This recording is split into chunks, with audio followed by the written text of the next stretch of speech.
WATD presents John Paul, the Car Doctor. All things automotive. Have questions? Call or text 781-837-4900. Now, here's John Paul, the Car Doctor. And good Sunday morning, everyone, and welcome to another edition of the Car Doctor program on 95.9 WATD. My name is John Paul, the Car Doctor, here to help you with your car problems on this very last day of May. So welcome to the Car Doctor program. Well, you just heard Jesse's weather forecast. It's going to be warm. It's going to be sunny. It's going to be rainy. Unless you live in the western part of the state, apparently up in the mountains, there was a little bit of snow. So it's New England. You could get rain, you could get snow, you could get mud. Apparently you can get meteors. Your house didn't get hit by a meteor, did it, Jesse? I don't think so. Yeah. But okay. I heard about it. I always miss these things. People are like, oh, did you feel the earthquake? Did you hear the boom? I'm like, I heard nothing. No. Well, so, you work too much. Yeah, maybe must that's be what it is, yeah. But anyway, so do you need an all-wheel drive adventure vehicle if you never go adventuring? Maybe in New England you do. And with us is John Vincent. He is the U.S. News senior editor for vehicle testing. John, welcome back to the Car Doctor program. Good morning. How are you? Good. Afternoon there, I guess it is. Well, not quite yet. Another hour will be afternoon. So, U.S. News did best adventure vehicles for 2026. Can adventure vehicles handle meteor strikes, which apparently we had yesterday? Maybe the Hummer. Yeah, there you go. Maybe not much else. Yeah, exactly. Well, what do you guys classify as an adventure vehicle? What is it? So it's hard to describe because for every family, adventure means something different. For some, the adventure is getting down the road to the next hotel. For others, it's finding a place where no cell signal has ever reached. So your adventure vehicle has to fit that, and we know you're only going to be adventuring for a certain number of days per year, so the car, truck, or SUV has to be good for the rest of the year as well. That's a good point. So I mean, even though there are people that sort of embrace the van life, or maybe they choose to live in their vehicles, most of the time you're taking 2 or 3 weeks vacation and you're going to go to a national park or go camping or take your little boat somewhere or dirt bikes or something like that. And you're right. The other 48 weeks of the year, you're going to go back and forth to work and the supermarket and the home improvement store, right? Yep. Take the kids to school, all those daily tasks. Mm-hmm. So that adventure vehicle's got to kind of satisfy more than one challenge here, right? Yep. So we broke it down into 4 classes. We broke it down into best SUVs for off-roading, best trucks for off-roading, best vehicles for camping, and best vehicles for road trips. And there's a lot of overlap between those categories. I bet there is. Well, let's start with the best off-road SUVs. I mean, I always just sort of expect, there's going to be a Jeep in here somewhere. But was there a Jeep in there? There is. Okay. There was. The Wrangler's there. The Bronco is there. Best hybrid SUV for off-roading was a little bit of a surprise, and it's the new Toyota RAV4 Woodland. And then we have best electric SUV, the Rivian R1S, which I'm not sure whether you've been in that vehicle yet, but it's a fantastic vehicle. It's a really capable, fun vehicle that you can live with every day as an electric because it has such great range that you're never going to find yourself on a public charger. Yeah, absolutely. The Ford Bronco, was it the Bronco or the Bronco Sport? It was best midsize SUV for off-roading is the Bronco. And did Bronco the Bronco Sport picked up an award here too, but a little bit later on. Oh, okay. Let's talk about people. It depends where you live. It seems like there's a pickup truck in everybody's driveway. We have compact pickup trucks, sort of. We have the Maverick and the Santa Cruz. They're 2 trucks. I suppose they could be okay. But more mid-size or full-size trucks are really, I think, what people are looking for when they think about more usefulness. What was the winner in that mid-size pickup truck for off-roading? That was the Tacoma TRD Pro, which is the top end of the Tacoma lineup, packed with off-road equipment, super capable, super well protected. So, you're going to be able to get out there and get back. And it has these amazing seats in it that are air ride seats. So your driver's seat is isolated from the rest of the truck by an air suspension of its own. Yeah, I remember driving that last summer and looking at the seats, which do take up a fair amount of rear seat room at the same time. But the idea they do. They those seats are engineering in themselves. I mean, they were amazing. I really wanted to find the roughest road I could find, but I never really found anything that could challenge the comforts of the seat. It was pretty amazing, though. It takes a little bit to get used to because it feels like you're a little disconnected from the rest of the truck. But they're amazing at keeping your body stable. You could pound on off-road routes all day long and you wouldn't come back sore. Yeah, no. And in the runner-up category, do I remember seeing the Jeep Gladiator in that mix? I don't have the list of runner-ups on it, but I would imagine that the Gladiator would be there as well. Yeah. How about full-size trucks? I mean, we have so many, so many good full-size trucks. It must be hard. I mean, there's F-150, Ram, GMC, and Chevy. There's so many good trucks out there. What was the winner in that category? And not only are there a lot of good trucks, but there are a lot of good trucks with off-road versions, which are fantastic. But we gave it to the F-150 lineup. They have the Tremor, they have the Raptor, incredibly capable trucks, get you there, get you back. And with that livability for 365 days a year, the F-150 just rose to the top of our rankings. All of these awards are based on data. It's not just what we're thinking in our mind that we want to award these trucks. We go back, and U.S. News uses data to give these awards. Well, explain to us a little bit. What the data model you use. How's that shake out? How does that work? So we look at interior space, interior features, off-road features, performance, fuel economy, safety, reliability.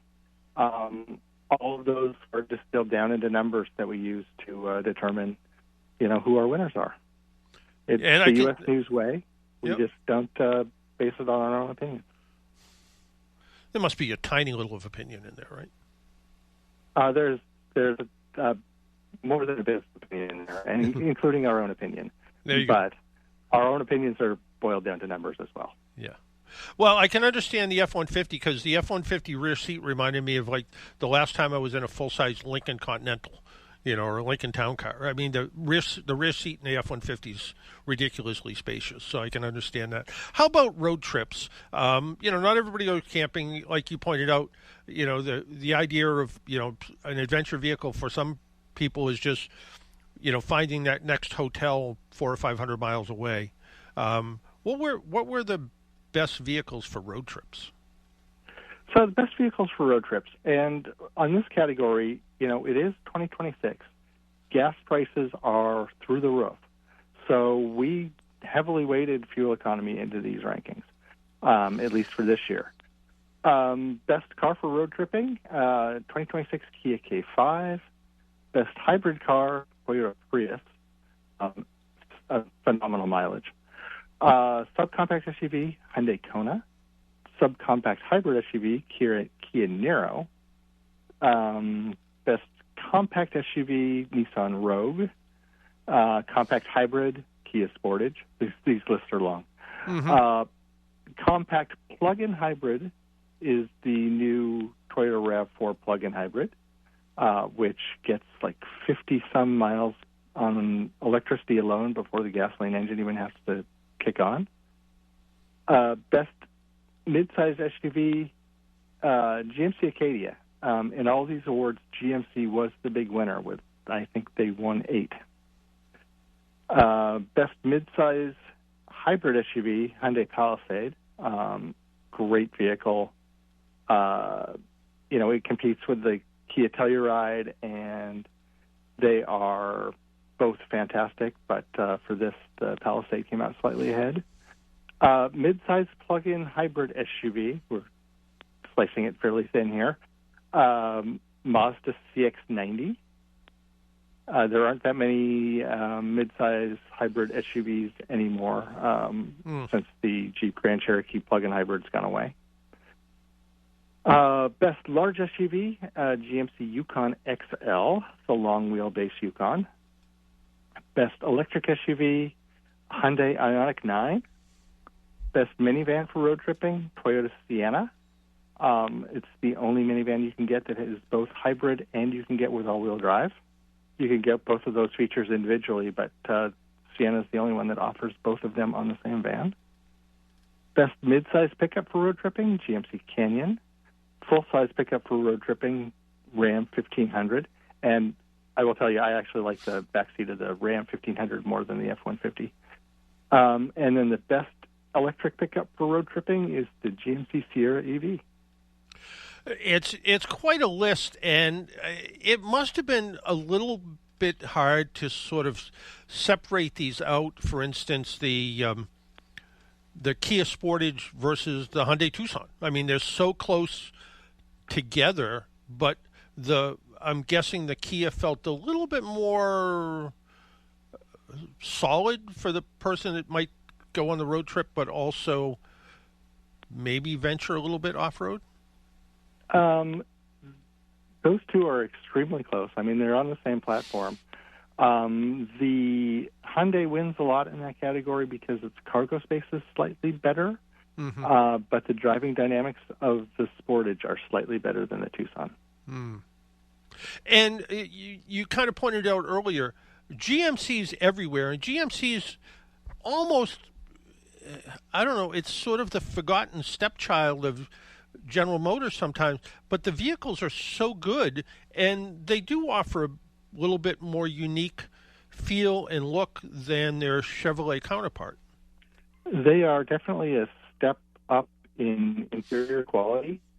I compare the Silverado EV to the Sierra EV, and they're essentially the same truck, except I would take the Sierra EV every day just because its interior doesn't look like a Malibu. Yeah, good point. When we look at this category, and we looked at things like the GMC Yukon XL, again, it's a big vehicle. It's not made for everybody, but if you're somebody with a bunch of kids or you have a need for towing, the Yukon XL, certainly with the ridiculous amount of space inside of it, something that can fit a bill for a lot of people. And even though it's a big, huge SUV, it's a vehicle that, I don't know, 17 or 18 miles per gallon probably combined is not fantastic, but considering the capability of it, is not terrible. Absolutely. I mean, and that vehicle drives smaller than it is. It's a massive vehicle, but it's maneuverable comparatively. It is not an inexpensive vehicle. At the high end, those things can, $80, $90, $100, close to $100,000. But they earned this award. Yeah. No, I think the last one I drove was you couldn't put anything more in it. I think it was $109,000 or something. It was very expensive. And you mentioned best minivan for road tripping. People sort of shun minivans, but minivans are probably one of the best vehicles for road tripping there is because of the space and the maneuverability and the fuel efficiency. Absolutely. I mean, my wife and I don't have kids, but we have a minivan for the dog. We do dog shows. We do long road trips for dog shows. We recently purchased a Kia Carnival Hybrid, and on a road trip to California, we got 34.5 miles per gallon from a minivan. That makes for one heck of a road trip vehicle. I bet it does. Well, we have to ask, what kind of dogs? English Bull Terrier. Oh, okay. Like Spuds MacKenzie or the Target dog. There you go. Yeah, both good choices. We like both the Target dog and Spuds MacKenzie. So there we go. If people want to find out more information about this list, which, let's face it, U.S. News, does this fantastic job of lists everything from best credit cards to, you're paying too much for car insurance, but automotive, there's all kinds of stuff here. Simple enough, usnews.com, right? Just go to usnews.com, and I did misspeak earlier. Best subcompact SUV for off-roading was the Bronco Sport. It was the midsize for the Bronco. And the Bronco Sport's an interesting vehicle because I have to say I think I drove it in the Badlands edition recently, and I was like, it's a rebadged Ford Escape, until I drove it and realized it had some real capability.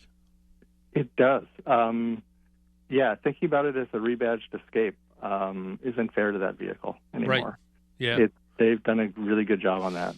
Yeah, they really did. And I'm somebody who likes sort of compact to mid-size SUVs, so I felt the size was maneuverable, comfortable enough for full-size people. It seemed to work really well. So, yeah, great choice. John, I want to thank you. Go ahead. I'm sorry. I just replaced my Grand Cherokee with a Genesis GV70, which is a little smaller, and I'm realizing how much I enjoy a slightly smaller SUV. Especially if you have to go to the store and park somewhere. So much nicer. Exactly. Yep. Hey, John, I want to thank you for taking a little time out of your Sunday morning and informing our listeners with all the different news that U.S. News has. I always appreciate you taking the time and joining us on the Car Doctor radio program. Thank you for the opportunity. Hope to speak again soon. All right. Take care. That was John Vincent. He is the U.S. News Senior Editor of Vehicle Testing. We need to take a break and pay some bills. When we come back, we'll talk about something a little bit different. Not your normal car review, not your normal thing review. Like last week I think I talked about flashlights and all kinds of stuff. Talk about something a little different when we come back. My name's John Paul. This is the Car Doctor program. You're listening on 95.9 WATD. We'll be right back.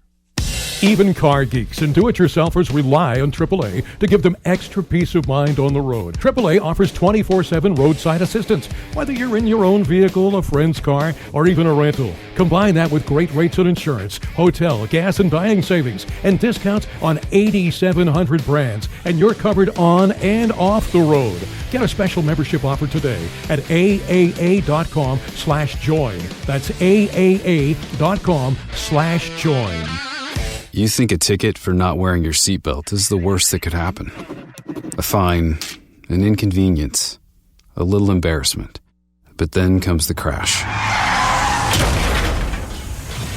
There are injuries, a hospital bed, the long road to recovery, the moments you'll miss. Suddenly, a ticket doesn't seem so bad. That ticket? That was nothing. Click it. Don't risk it. Paid for by NHTSA. Straight Talk Wireless presents Pickup Truck Wisdom. Trust is earned. That's why I've stuck with Straight Talk. Same price since 2009 on Verizon's 5G network. Cause shoot, anyone can make a promise. Keeping it for years, that means something. Now plans starting at $25 a month with 4 lines. Find us at straighttalk.com and Walmart. Straight Talk Wireless. Straightforward. Always. Same price claim applies only to the base monthly price of our $45 plan from October 2009 to present.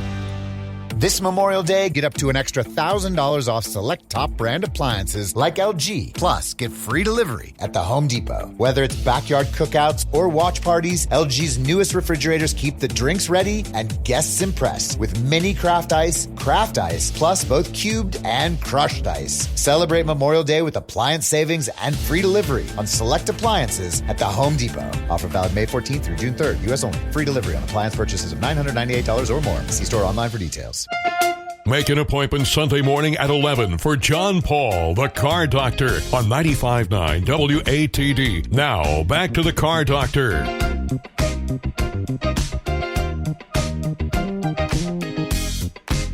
And Welcome back to the Car Doctor program on 95.9 WATD. Our phone number is 781-837-4900, 781-837-4900. Let's talk to Mike in Bridgewater. Michael? Hi, John. Hi, Michael. Yes. Hi, John. Good morning. Good morning. Hi. Hope you had a good Memorial Day. Weather wasn't cooperative as you were talking about weather today, but anyway, the reason I'm calling, may I give you the latest update on my Lexus 2016 Lexus? Your Lexus that only stops when it wants to? Yes, sort of, kind of. It's not quite that bad, but all right. So it's a 2016 Lexus ES 300H, right? And the issue started last winter. The tire pressure monitor would on the dash would show dashes, and then it would show the actual numbers, pounds, whatever. It would come back and forth, and then every once in a while you'd get the ABS icon flashing for a nanosecond. Your foot's still pushing on the brake. It says, oh, there's a skid, something's going on. So it would pump the brake for you, and you'd stop a little further along. I've gone to two places. I went to Junior's, and I went to Lexus. And they said there was a program, and that's something that we talked about. And when I called Lexus, I think I told you I was on the phone with the first guy for an hour and 15 minutes. But, they were supposed to get a phone call back, never got a phone call, waited a few weeks, whatever. Anyways, this week I talked with the rep again, and the rep kept, going back to the supervisor. And it got interesting because I had gotten a letter from Lexus that my car was involved in this brake booster program, but it had to show certain codes. Right. And anyways, the bottom line is the rep told me that the supervisor doesn't need to speak with me, that my VIN number doesn't qualify. And I said, gee, that's interesting, because they never told you my VIN number. So whether they looked up my name or whatever, be that as it may, I was supposed to get a phone call Thursday. Never got the phone call back from the supervisor. And somehow missed. They're supposed to call me, let's put it this, Monday at 3 o'clock. I'm supposed to speak with the supervisor in this situation. And I have the letter in front of me, John, that was sent to me. My car fits in with parameters. But I have some interesting, I don't know how I ended up getting it, but it's actually from Lexus out of Plano, Texas. And it shows, this is what you need to do. Don't give this out to the media. Don't do this. Anyways, really? It was, I may, if it works, I could maybe email the information to you, just so you can see what I'm talking about. But the point is, it's really interesting, John. I have the letter in hand that was given to me back years ago. Your car would qualify, but now it's getting. The reason August works is because it's August for me. Is my car was built in 2016. I bought it in 8/16. That's why it's 10 years from the date of use. So that's why my car is going to be out by August. Right. And I've asked, is there somebody else I can speak with? I took your advice about trying to get a field engineer, but that became a catch-22 unless the dealership does it. And I never asked them for the codes that was actually shown, because it gives you the 4 codes in this paperwork that I. And I went to they told me to go to National Highway Traffic Safety Administration and report it. And I ended up going there, and there's a couple of that would qualify in here that they described, especially one of them described it was an LS 2015, and about the problem. So I was told basically when I wouldn't accept just the fact that, well, you've got to go to National Highway, Traffic Safety Administration and report it because your VIN number doesn't qualify. I just thought that was curious. So we'll see how this goes. It's kind of interesting in that they told you ahead of time there could be a problem, but now that the problem is starting to exhibit itself again like it did last winter, I'm starting to get dashes on the dashboard and then the numbers. And I had one incident where the brakes become fun. So that's where it's at. Yeah, the ABS, the tire pressure one's a little curious because that's, looking at the bulletin, the one that it says, some 2016 to 2018, ES models may exhibit a condition where the brake, ABS, and or traction warning lights are on or a check vehicle stability control message displays. And it says one of the following specific trouble codes will be stored in vehicle's memory to use for verification, and it goes on. There's C code C1391, C1252, C1256, 1253, and it says this condition may be caused by a small internal brake fluid leak inside the brake booster assembly with master cylinder, and it says follow the repair procedure, and it goes on to say it's going to take 3 hours to do the job, but it does go on through the repair procedure. It says, are the brake, ABS, track warning lights on, or does the check VSC message display? Yes, it did. So continue to step 2, using TechStream, which is their scanner, check for any store codes. And it says if any of the following of those 4 codes are displayed, it says yes, go to step 3. If no, it says this bulletin does not apply, continue diagnosis using the applicable repair manual. So, but you're right, it does, you've been getting all of those except the code. So, I don't know, to me, I know it's hard for, any, to be able to, come up with something when they're they certainly have their, I guess, corporate hands tied that, we can't do this unless we see that. But to me, I don't know. It seems to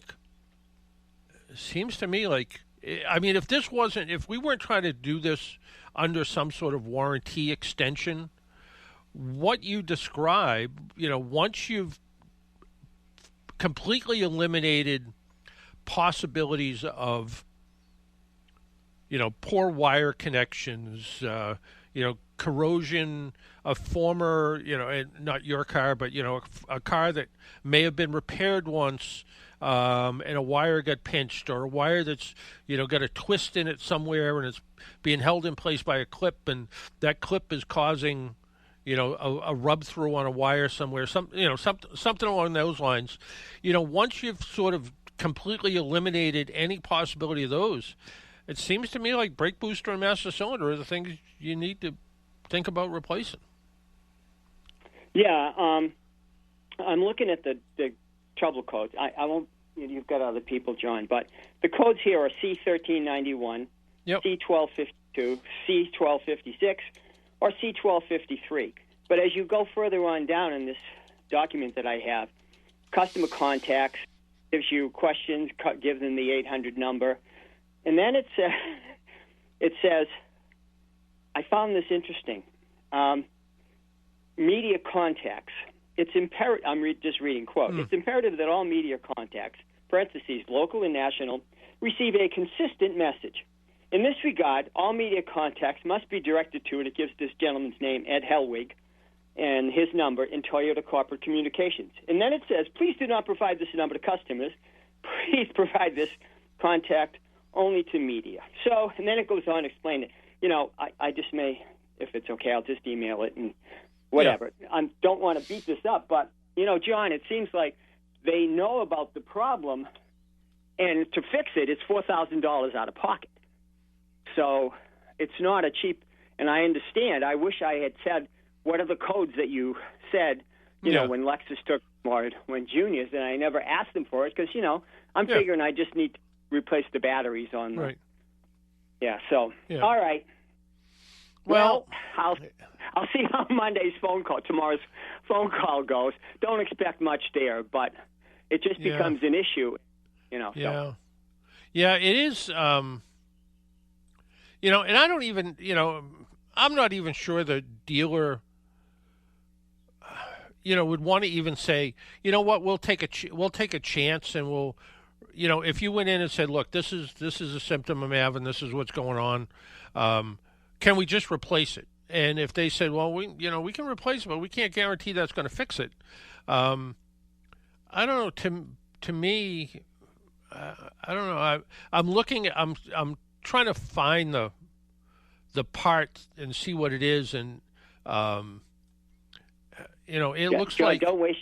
Yeah, John, you don't have to worry. I've got information. It gives the part numbers and everything that's involved. How the dealership to go through with it. Yeah. Let me just whatever, and that's kind of where we're at. I don't want to take up all of your time, but I just find it curious. That's all. I agree. I agree with you. And this is something we run into once in a while where, somebody will write to me or call me and say, hey, look, my car's exhibited this, this, and this, and I went to the dealer and they said, oh, your VIN number doesn't apply to this, but it's exactly the same problem. And it never fails, or almost never fails, that a year or two down the line, all of a sudden they extend that recall or customer service bulletin out enough where all of a sudden that gets covered. And then usually in there's somewhere that says something like, well, if you've already paid for this, we can reimburse you up to X amount. But yeah. It's going to be a decision. And if my car didn't fall within the parameters of the when it was built, because it falls in between 2015 and 2016, but I've got the paperwork in front of me, so right. Well, my only other thing is you would suggest trying to get a hold of a field service rep, that kind of person to come down, and I don't know how to go do that other than the dealership says, well, we have to ask that because right. And I'm saying, who pays Lexus for that guy? And they said Lexus, you said. So I don't know. Yeah, All right. it seems like if you, how can I put this? If you become a big enough pain in their side, that maybe they will say, hey, look, the Lexus district field rep, field service engineer only comes here once every 30 days. Let's make an appointment for you and him to get together to talk about this and see what they think. Okay. But I think you might have to be the squeaky wheel. Listen, if I tell him I know you, John, I know what's going to happen right away. Immediately. Good luck with that, because it's never worked with me. So yeah. All right, John. Listen, appreciate your time. Okay. Thanks, Mike. Take care. Bye-bye.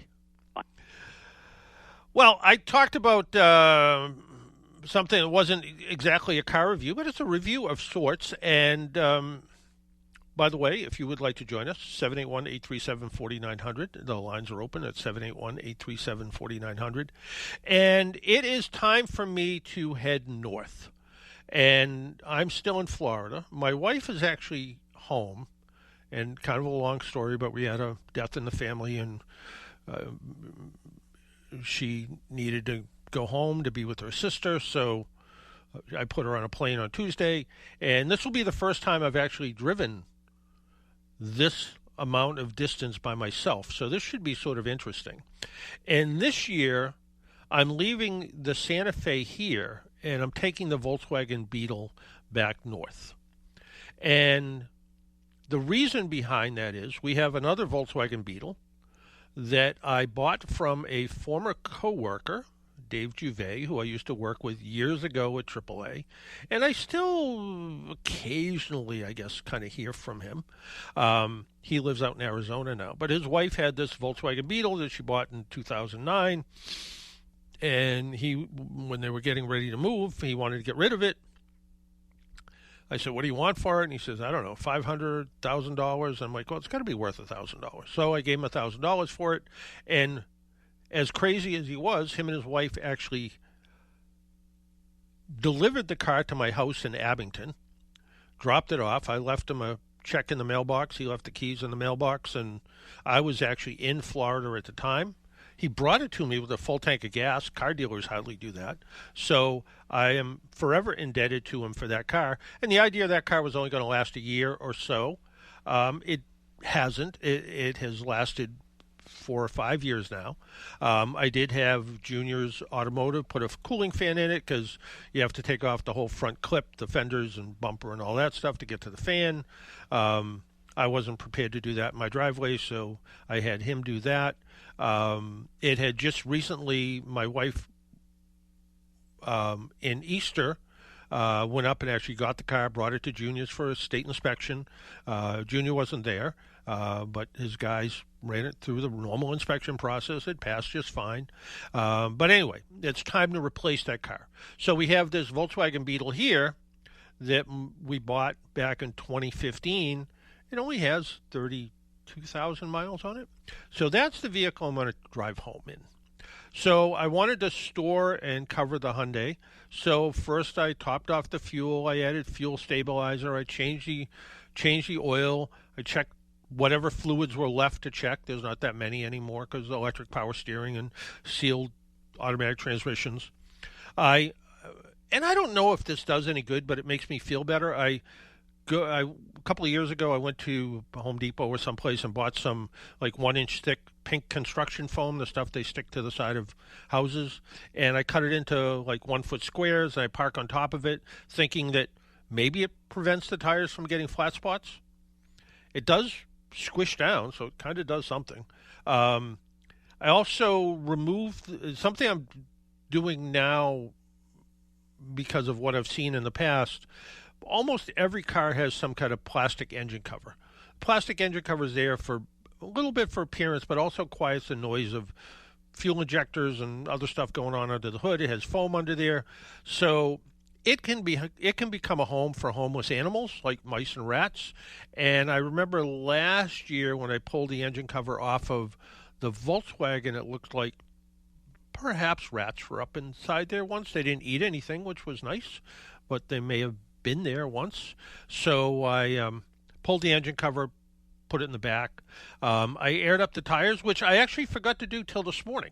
As I was writing this, I started to think of the things you do when you put a car away, and one of them, max out the tire pressure. So 35, 36 pounds, whatever the maximum tire inflation is. Did that. I have a battery tender. It's actually Battery Tender Junior, the little small one. It fits under one of those in-use electric covers, the clear see-through ones. So it fits right under there, so it stays pretty waterproof.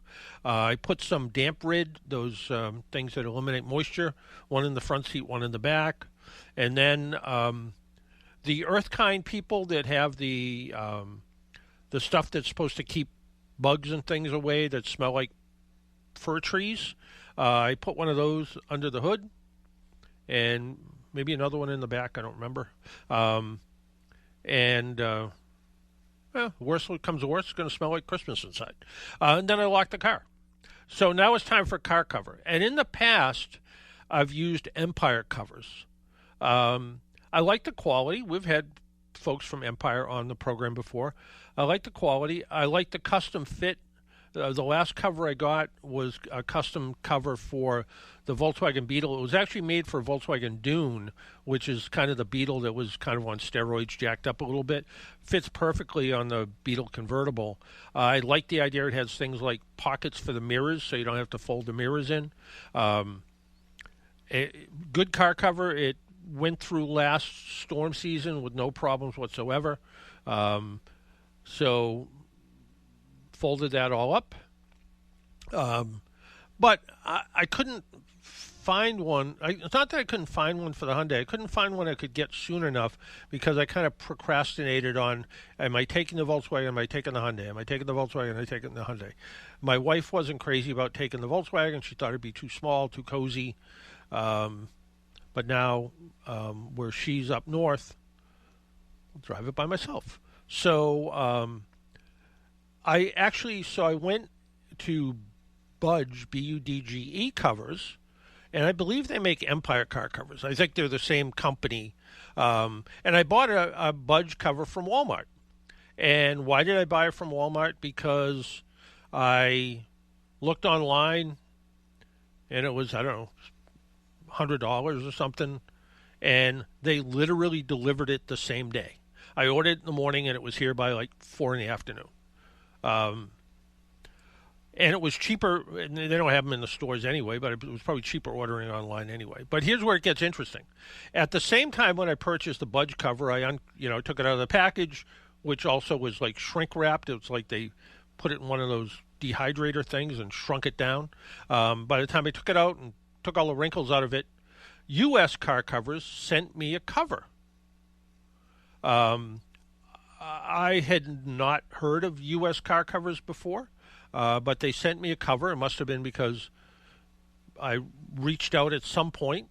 And the cover is called the Dashield Ultimum car cover, and it's from USCarCovers, and it's DASHIELD, Ultimum, ULTIMUM. And I would say it's positioned as a premium option for people looking for a heavy-duty, all-around vehicle protection.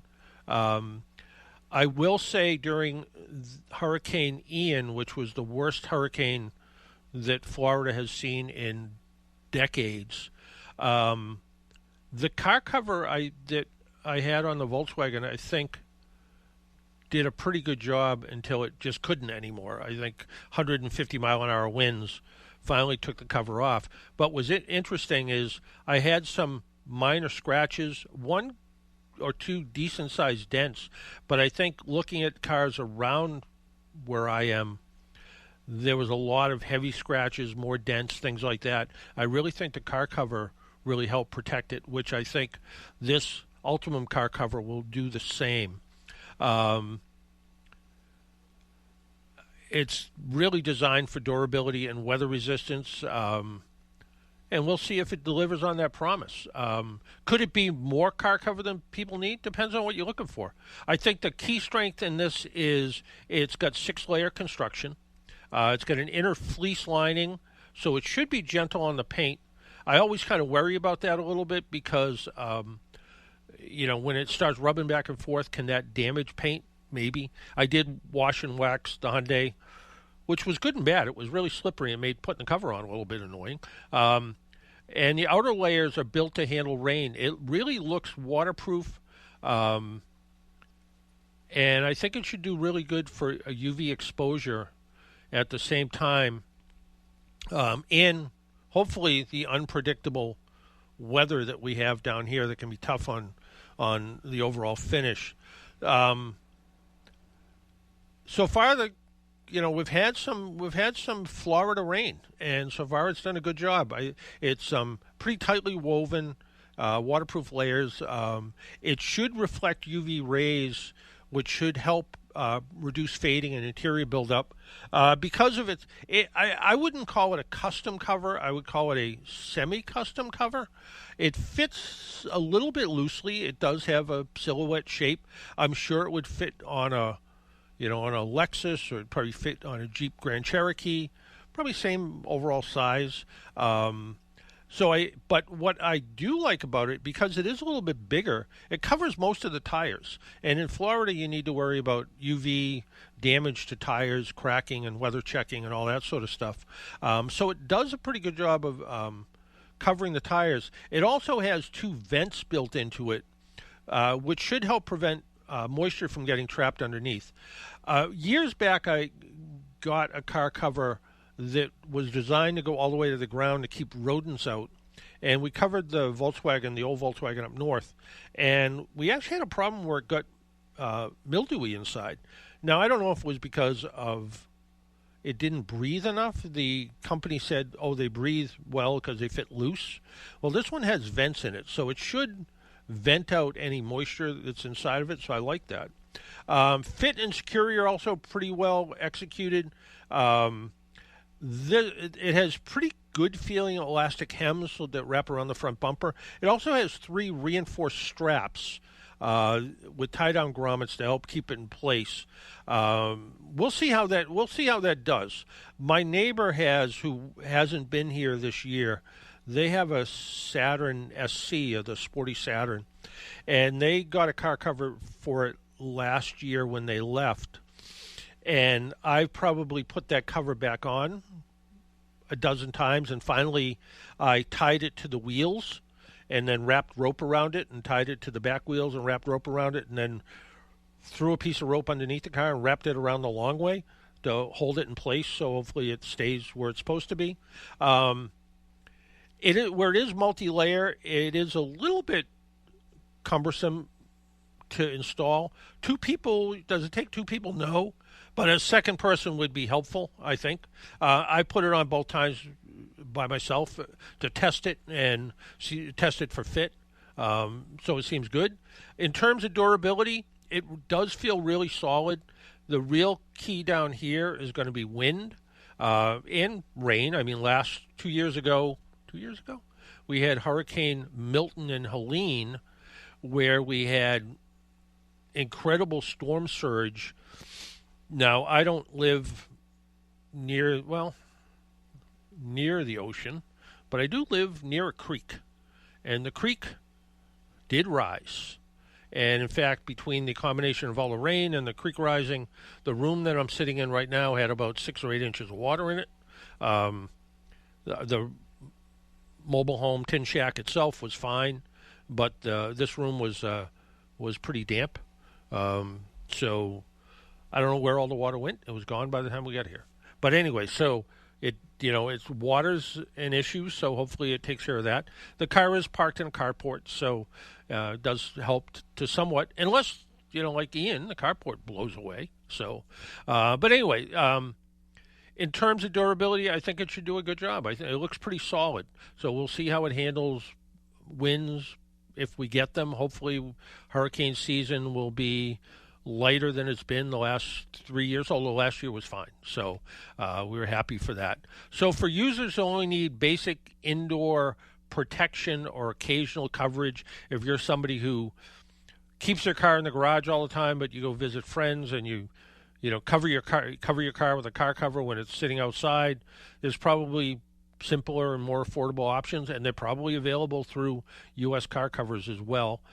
Overall, though, I think the Shield Ultimum stands out as a high-end car cover that should do well in outdoor protection. I'll let you know in 6 months at the end of hurricane season how it did. I think it's a good cover for someone who's willing to pay a little bit more. Like I said, the car cover that I purchased, which seemed fine, the Budge cover seemed fine, but it didn't have that nice fleecy material inside. It was a little rough on the inside.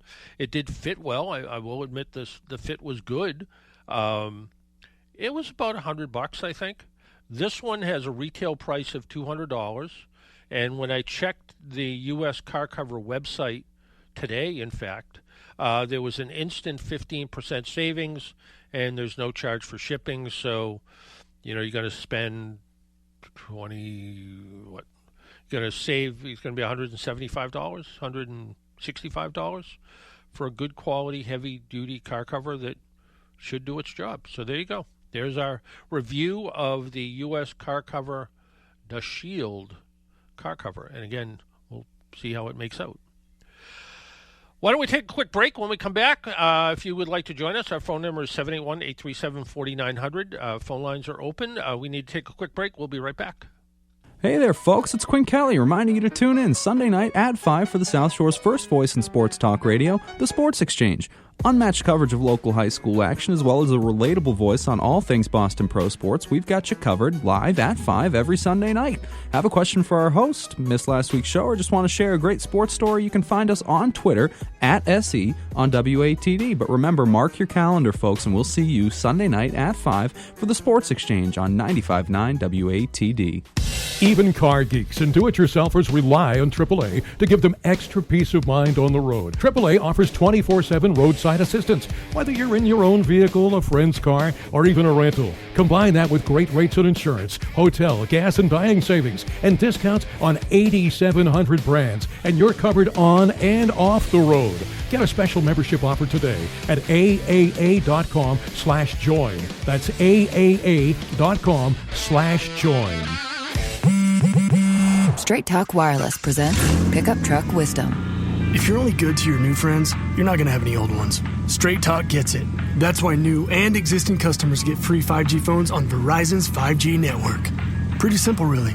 You keep good people by being good people. Find us at straighttalk.com and Walmart.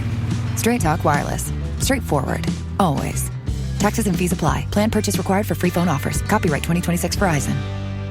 Memorial Day savings are happening at the Home Depot. Get up to an extra $1,000 off select top brand appliances like Frigidaire. Plus, get free delivery. Upgrade your kitchen with a fridge with an extra large ice capacity, a stone-baked pizza oven, or a dishwasher offering an extra fast 50-minute normal wash cycle. Save on appliances this Memorial Day at the Home Depot. Offer valid May 14th through June 3rd. U.S. only. Free delivery on appliance purchases of $998 or more. See store online for details. This is time. Hey guys, it's Lexi James. And we're Crier Creek. Twilight Showcase Radio, hosted by Sandy Stride and Keith James. Tune into Twilight Showcase Radio Sundays on 95.9 WATD and 95.9 WATD.com. Search for Twilight Showcase on Facebook. And visit twilightshowcase.org. Twilight Showcase, tonight from 8 to 10 on 95.9 WATD. Make an appointment Sunday morning at 11 for John Paul, the Car Doctor, on 95.9 WATD. Now, back to the Car Doctor. And welcome back to the Car Doctor program. Let's go to Tom in Kingston. Tom? Good morning. Good morning. I feel so bad for that guy, Mike, dealing with the Lexus. I know. So do I. One of those things is like, Yeah. You know, right away you want to start a GoFundMe or something for him, you know? Yeah, I know. But that's tough. And $4,000, I tried looking up I just used Google to search out master cylinder brake booster assembly, and $4,000 seems steep. What? You know, it is 3.5 hours labor, and dealers now are charging $175, and so call it call it $200 an hour for easy math. That's $600-700 in labor. I only saw a couple $1,000s for the parts, but still, $3,000, $4,000, it's a lot of money. You ain't kidding. It's not like the old days. You go to Lappin Auto and get things there. It happens at Lappin's. I was just going to say that. Yeah.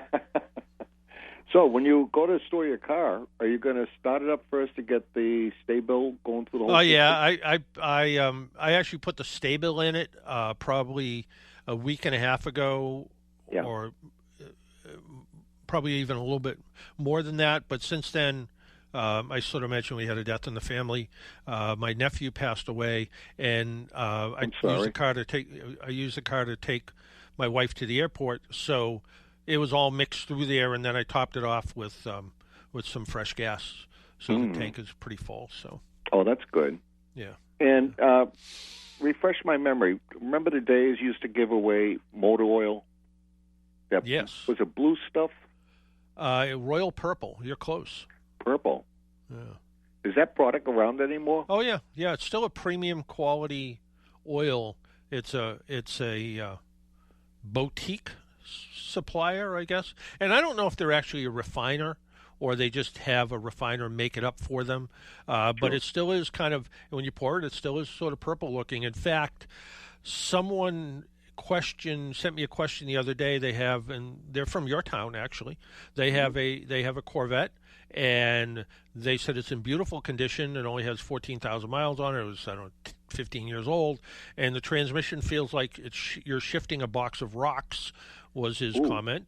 And he wanted to know, the dealer says put just Dextron transmission fluid in it. The Corvette clubs all say use Royal Purple synthetic fluid. And sure enough, Royal Purple makes a slight upgrade in fully synthetic fluid that is more than compatible for that Corvette. So you're talking transmission now, right? Yep, for transmission, yep. For a manual transmission. It's a manual transmission. Oh, it's a manual. It's a manual that uses automatic transmission fluid. Wow. Yeah. Which a lot do. They're not all 90, 150 weight, I know.